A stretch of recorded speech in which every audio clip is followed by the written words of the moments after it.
The Seattle Seahawks are sitting on a large amount of young talent on their roster.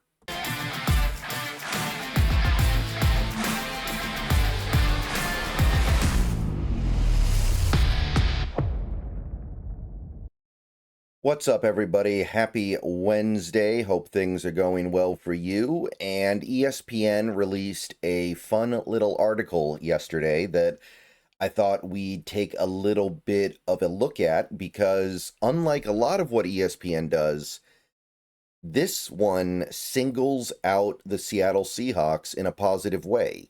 Usually, when ESPN ranks things in the NFL or talks about football stuff, we don't get a lot of credit. We don't get a lot of love. They did all those ranking lists a couple weeks ago where they ranked players at every position, and there was not a lot of Seahawks love, especially offensively. And look, I'm not saying that's unjustified. I'm not saying they were necessarily wrong. I think they were wrong in some areas, but it feels good to get some kind of credit from somebody. And yesterday, ESPN did an article where they actually gave us some love. So I want to talk about it a little bit. It's good to have fun every now and then. It's good to celebrate the things about your team that are good, and they are so good, they even get recognized by the mainstream media. What ESPN has done here is put together a list ranking every NFL team in terms of their talent that is younger than 25 years old. And I believe that they also kind of have a little bit of a secondary weighting of players that are 25.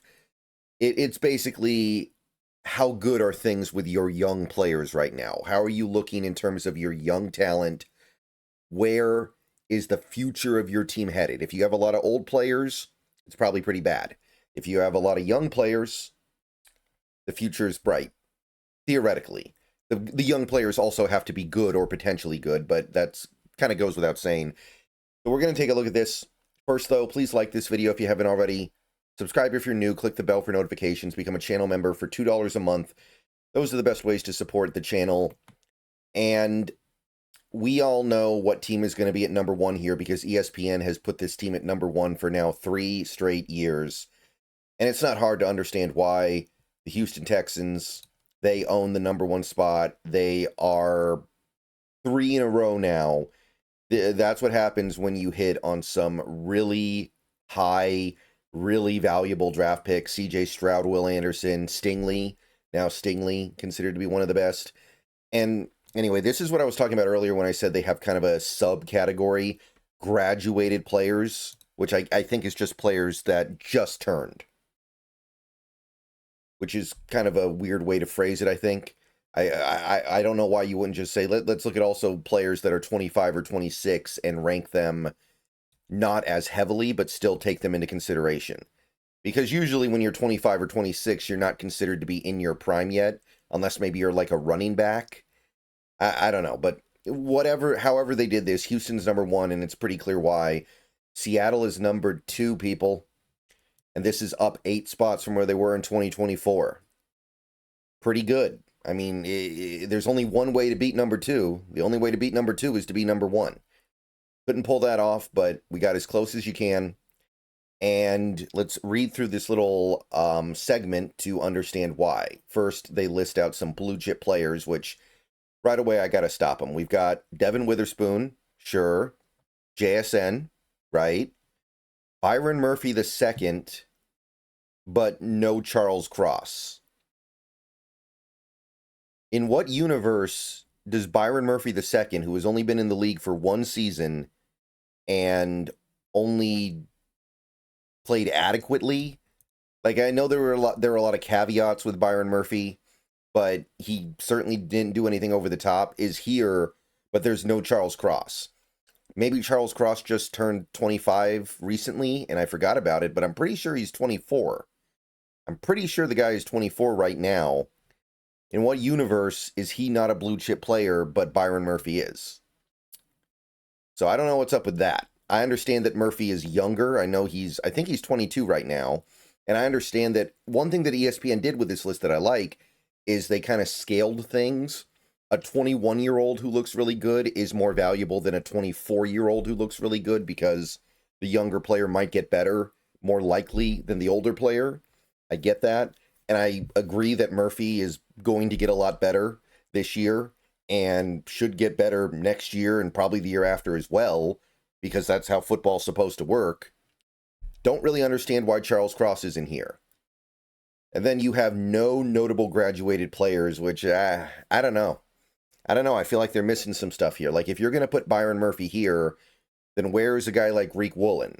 Honestly, where's a guy like Abe Lucas? I know that there are big problems with Abe Lucas, but when he's been on the field, he's done more to help this team than Byron Murphy. I believe that. Lest we forget how good Abe Lucas was as a rookie. As a rookie. I don't know. I think they're missing some players here. And you'll notice that they don't have the most recent draft class. They don't have the guys like Zabel, and they don't have Emin but those are certainly guys that could be thought of. And in fairness, when you get down to the actual write-up, they do mention some of these players. The Seahawks climb 8 spots on our list for a few reasons. JSN's breakout season. They drafted Jalen Milroe. Even young quarterbacks from the 3rd round have value here, so that's one thing that has pushed us up.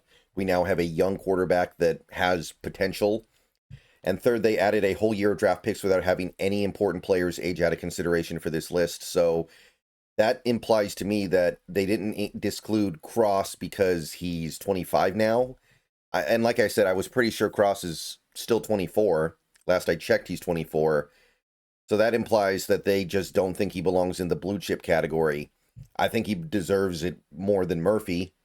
I think that he deserves it regardless of Murphy. Like, even if you want to put Murphy there, fine, but where's Charles Cross? He's playing one of the most valuable positions in football. He's played really good football over the last, I'd say, year and a half. Did part of it with turf toe. I don't know. That one's aggravating me. I'm going to let it go now because it doesn't matter. But that one aggravates me because I feel like people don't understand how good Cross is and how good he can be. Other than JSN, the best of the Seahawks young players is 24-year-old slot cornerback Witherspoon. I would say that Witherspoon is probably a little bit better than JSN. I think that it's hard to compare because they play 2 different positions. I get it. I would rather have Witherspoon than JSN. The only reason why I might be considered the alternative would be that Witherspoon is probably going to be a little more injury prone. Maybe part of the problem is that they list Witherspoon as a slot cornerback. Witherspoon is not just a slot cornerback. That's definitely selling him short. He's played outside plenty in his career. He's fine at it. He's more than fine at it, really. So they mentioned Murphy, but they also mentioned Derek Hall. They also mentioned Emin. Hall makes sense, still 24 years old. Emin makes sense, at least as a consideration. They talk about Zabel here. They do talk about Cross, and they do mention that they think Cross is under 25 as well. So, again, I got to ask, where is it? Honestly, where's Ken Walker? Byron Murphy's here, but not Ken Walker. Ken Walker's been productive for 3 years now. And I guess he's a running back. I kind of get that, but I don't know. I just get stuck on this. Like, you're going to put Murphy here, but not Cross. You're not going to put even a guy like Woolen. And Woolen, I think, is 25 now, but you're telling me he's not here? I don't know. I'm not buying that one. But they do mention K9. They do mention Charbonnet. They mention Zabel. There are probably a couple other players they didn't even mention here that they did take into consideration. But the point I'm trying to make here is that it's looking pretty good. This is a pretty great ranking. Again, there's only one way to beat number 2. You got to be number 1. Now, what this should tell you, what you should take away from this, is the future in Seattle could be bright. But the other part of this is this cannot be squandered. If we really do have the second best set of under 25-year-old players in the league, which is what ESPN is saying, and this isn't me saying it, this is ESPN saying it, then we need to find a solution to break through very soon here, because these players that are currently under 25 years old, right now they're relatively cheap, but they're not going to be cheap much longer.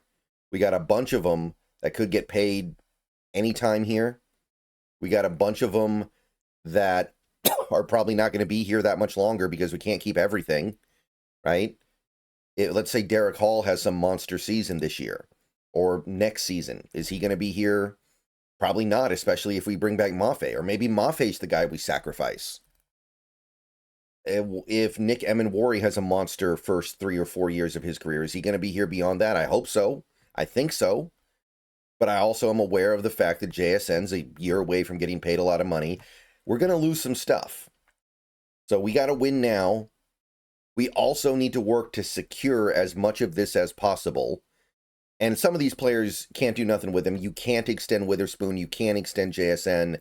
You certainly can't extend Emenwari or Milrow or any of this. But where the extensions can be handed out, let's get it done. Let's get a guy like a Charles Cross extended. Let's reduce the concern, reduce the future load on the salary cap. Let's try to bring it back just a little bit here. Even a guy like Woolen, who I have reservations about re-signing on a contract extension. Maybe you bring him back. Just somebody that you can lock up through their prime. Somebody that you can take care of so you don't have to think about it later.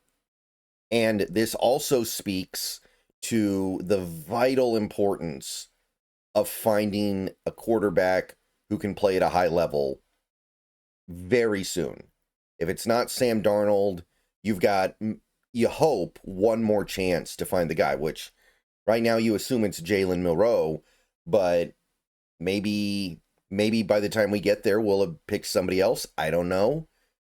But if we squander this setup because we couldn't find the right quarterback, that is something that we are going to carry for a long time.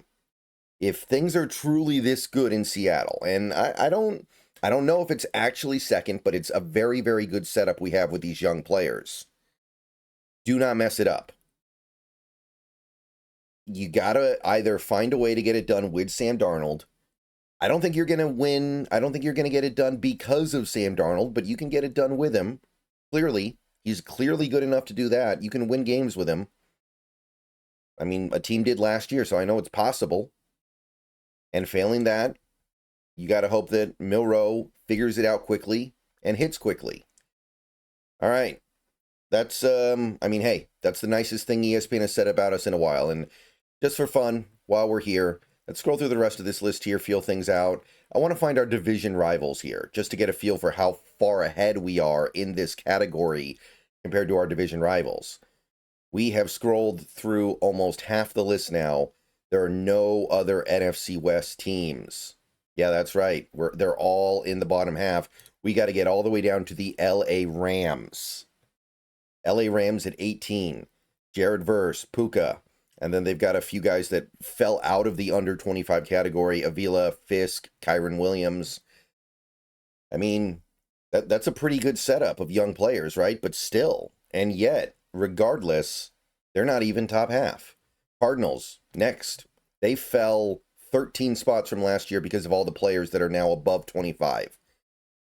The two guys they're hanging their hat on right now are Marvin Harrison Jr. and Paris Johnson Jr. That's a nice setup, but there isn't a heck of a lot else. And that leaves the San Francisco 49ers, and let's try to find them here.